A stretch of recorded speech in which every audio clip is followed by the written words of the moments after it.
back. We continue with our celebration. As mentioned, we're keeping it light this morning, and we're just going through memory lane, just giving everyone a chance to unpack the layers of the legacy. 2 decades, definitely a milestone, and it's so much so a milestone that 2 of my colleagues are here with me, and one, I'll get into some details very, very soon, brought the original sign-in sheet. I don't know where the man find it, but it's here, and you should frame that. That should be definitely in some kind of archives section.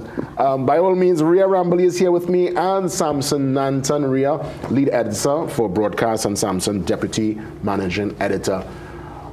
Happy anniversary, guys. Thank you. Thank you, Jason. And same to you. Yes, I mean, it feels so good to be part of it. I'm kind of more on the recent part of the history.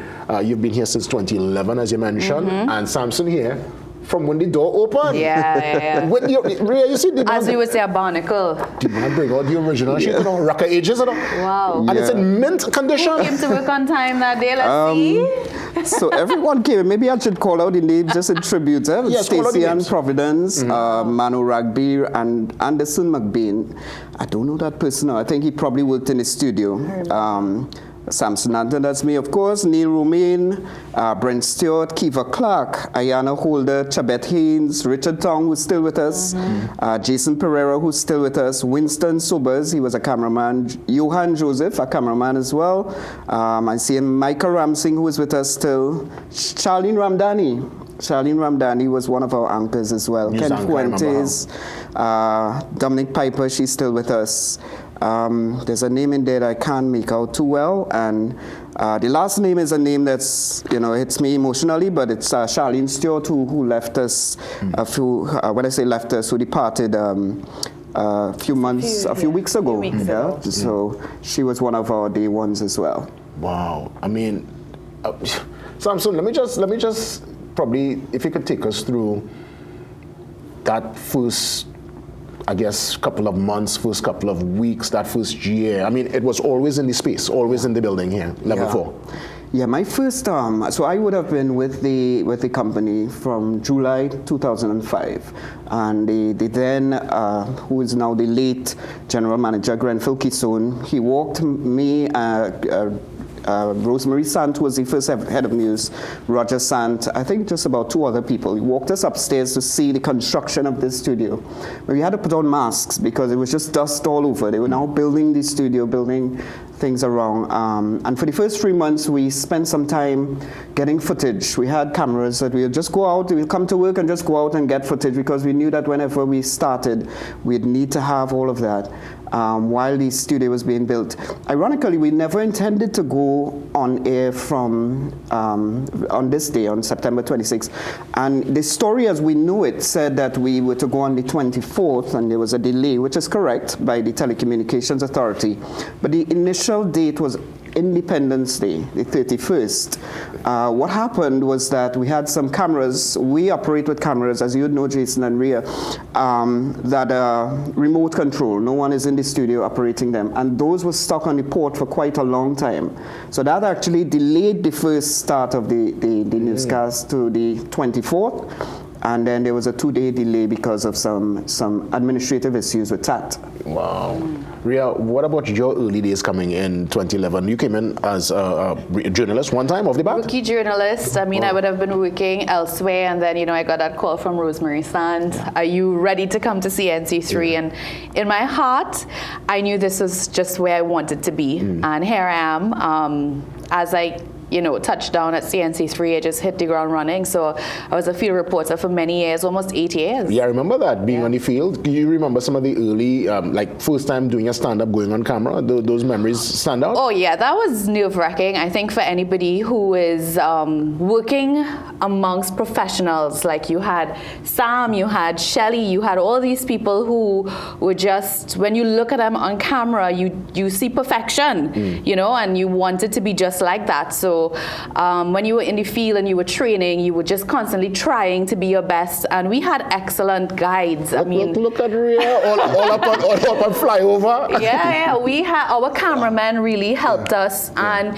you know, surprisingly, there were people from other media houses who helped guide us into becoming the best journalists and presenters that we are today. So we're very grateful to the entire media industry as we celebrate 20 years. Yeah, I mean, obviously, I've seen firsthand when there's a big event going on. Media really, it's almost like we kind of help each other. And the reality is Trinidad is so small that you could end up working with someone at any given moment within the space. But I know we have been able to really set our tone, set our own agenda, and I think our legacy continues to make its mark. And I'm seeing now that, you know, #1 with the news. So, you know, this is tremendous stuff. I want to take it back to memorable moments, Sampson. Some of the early presenters, those people would have, as Rhea said, put down that particular marker that created a kind of a standard of excellence. Yeah, that peak that many coming in would say, you know what, yeah, that's it, that's the level there. I think that's the key thing with us. We started on a strong footing, having anchors, the likes of Carla Fodringham, who's very experienced, Shelley Das, I mean, who does not need any sort of introduction. Roger Sand, who had been very experienced as well, and Eric Mackey doing the weather. That was a power team, and to start off with that strength was really something. And having Rosemary Sant as the head, who was also there for a very long time. I think what CNC3 managed to do was to capture some of the strongest people in the industry from the get-go. Even the cameraman, Manu Rugby, a man with many, many years under his belt. So what happened is that we hit the ground running. We were not learning the industry and learning the profession when we started. And that is what was a platform for others. We grew in strength. Charlene Ramdani took over to anchor. Odika O'Neill. You would know, of course, the Kamal and Golda era. Rhea is now in the chair. I served as a small period just for, well, 4 years. It's not so small, but we had co-anchors. One of the things we set out to do, and which we maintain to this date, is we had dual anchors anchoring the news. So it was always either Shelley and Carla, or Shelley and Odika, or Odika and Charlene. It's always a mixture of. And that was intentional, right? That was intentional. And we've kept it to today. As you know, it's now Rhea and Ryan who are doing the news.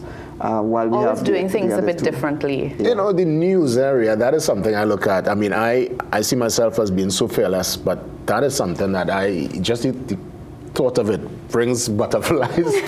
that is a kind of scenario where there is no room for error. I've seen you all work through, regardless of the circumstance, you make it happen. How is it prepping yourself, you know, getting ready, and how do you tune out after the news? That's more the question I want to ask too, because you're treating with the news every single day, but how do you plug out? Let me start with the first part of the question. I think we keep people at the center of whatever we do here at CNC3. So once you have your audience at heart, we know how to plan our product. And in planning that product, we make it very people-centered. We ask the right questions. We think, what do they want to know? What do they need to know? And then we approach our, coverage in that way. But news, as you say, it's very serious business, but we do have fun while we're doing it. And I think that reflects on air with our team. We have an amazing, talented, respected team of journalists. I believe we have the best team of journalists in this country. Absolutely. You can't doubt it. Look at who we have, as our backbone. We have Akash right now is at the UN.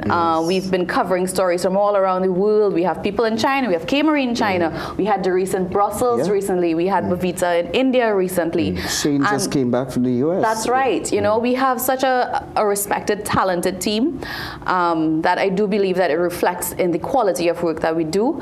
Tuning out is hard.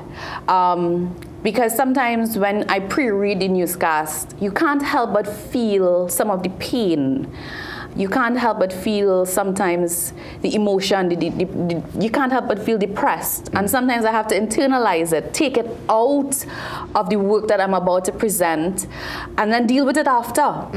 I have read stories. I make sure to read the newscast before I go on air. And sometimes I read stories about children, and it breaks my heart, and I'm tearing up, and I say, but I can't go in front of the camera and cry, you know. So you take it as much pain, you take as much pain as you can, so that you don't transfer that pain onto the public, and then you know. You can see the emotion in your face there with that report. You know, it's true. I mean, we are humans. At the end of the day, we are humans living our lived reality, and you're giving a human experience via the newscast or via a report. And then what I love too is when we're able to. We put a report forward and you see an immediate result. People they offer some kind of assistance, or people come to aid of some scenario. This is outside. That's overseas. That is in Shoguanas. That is amazing camera work, making us look like we are international when we are very much local. But you know, JW, this is a job that has taken us to all parts of Trinidad and Tobago and now all across the world. And I think our brand is reflecting that kind of regional and international dominance as well. When our journalists walk into rooms regionally and internationally, they are known. Yeah, for sure. Before we get into looking ahead, because I know we are here and we're celebrating today, but there is indeed that vision going forward. But on a lighter note, any memorable, let's say, bloopers, fumbles, anything that you look back at this kind of haunts you? Because I have mine on the show. I have probably two. I have about two. Bloopers, Sam, you have any? I remember one that wasn't actually a blooper, but it trended quite. It went viral, right? Yes, one where you heard me saying, "Why are there guns in my headlines?" Yeah, I remember what that. was happening is we were rehearsing, and someone of the studio staff was very eager that day, and they thought the newscast had begun, so they went live on YouTube. So the rehearsal was doing exactly what it ought to have done, which was showing us that we have a problem here that needs to be fixed. So I'm reading a headline and guns come up, so I pause and I'm like, why are there guns in my headlines? And then Roger says something and he says, no, that's not Gally Cummings or something like that. And then you see Charlene combing her hair and so on. So people thought that this was a whole big mess of the newscast, really. We laughed at it, and we still laugh at it today because we knew that it was just one of those occasions where we were rehearsing and it just went out. So. I never knew the history behind it. That's a classic, you know. That's a viral classic. And I learned from Sam's mistakes. So I'm very paranoid. But you know what? In terms of bloopers, I probably make them every day, but we have a very gracious public. And I think that they have been so kind to us that even if we do make mistakes and errors, you know, they don't really harbor on it. Our recovery is also important. So it's very important for us to be as professional as we are, apologize, and get back to where we are. Well said, because again, you know, I think people feel the humanity with us, and I think that's what makes CNC3 connect with the audience. So in that regard, where do you see us in the next year, 5, 10, even 20 years? I'll start with you, Rhea, and we end with Sampson. The media industry is evolving along with everything around it. Technology and the type of content. We are now, people say we are competing with social media, but I don't subscribe to that. I think social media has its place, but traditional media continues to dominate. We remain a very trusted brand, and I think wherever the industry goes, CNC3 will be there, we'll evolve, we will lead. I know we will lead. A lot of people just see a final product on air, but they don't see the kind of planning, the organization, the structure that goes into this product that comes across at 7 o'clock, at 6 to 8, at midday, on the weekend. They don't know what goes in behind it, but there's a high level of professionalism, and I think that will take us very, very far into the future. We will adapt, we will maneuver, we will, as I say, continue to lead and have fun while doing it too, because we have the best team. Well said, Rhea. Yeah. Well said. Of course, Sampson, you have the final say? Yeah, Rhea hit the nail on the head there, that at the end of the day, you do see a lot of social media hitting the news before us, and for obvious reasons. People have phones, and if there's something that happened and they're near there, we tend to see it there first. But it doesn't take away from what we do is we bring that level of trust and that sort of, certainty as to what is taking place. And many times we've had to correct big things that went out there on social media. We have have grown with the social media industry. When we started in 2005, forgive me if I don't remember the dates, but I think YouTube came in, was it 2004? Facebook would have come right after, Twitter, they all came after us. So we had to grow in that industry and see people turning to social media for news. And what it did, it just made us stronger, because we had to do one of two things. We had to present the news differently, but we had to also make sure that we recorded the facts and present the facts the right way. Yes. And as social media grows, we have grown our own platforms and so forth. So we are operating in that space in a strong way. And this may be just a plug. We have over 877,000 Facebook followers, right. 300 and something thousand on Instagram. So we reach a lot of people faster than most people, but the truth of it is, if you reach them inaccurately, you do yourself a great disservice. Yeah. So it comes back to the tenets of journalism. We have to make sure we are accurate, we are fair, we are balanced, and we use the platforms accordingly. And that's where we'll be going more and more in the future. Well said, and that's the legacy that we continue to live by. And by all means, it's a moment for us to take a collective breath, celebrate 20 years as of the day, on the day. The banner look there, Samson, the sheet to prove. Yeah. Right? Has a newscast as well. If I could end with this, Jason, this is a very interesting, this is actually what I call our first newscast. When Tat said that we couldn't go on the 24th, because we have a print version, The Guardian, we decided we'll take the newscast and put it on. So you'll see at the top the newscast that you missed last night. So I would say our first newscast is a printed version. Amazing. So this is what we would have presented on the night that we were forced to delay. History, you're getting it right here. Again, Sampson, Rhea touching base with us. We continue discussing and getting into that celebration mode, and I'm sure later on via the news and all the programming today will be surrounding our 20th anniversary. Let's take the pause and we come back much more after these.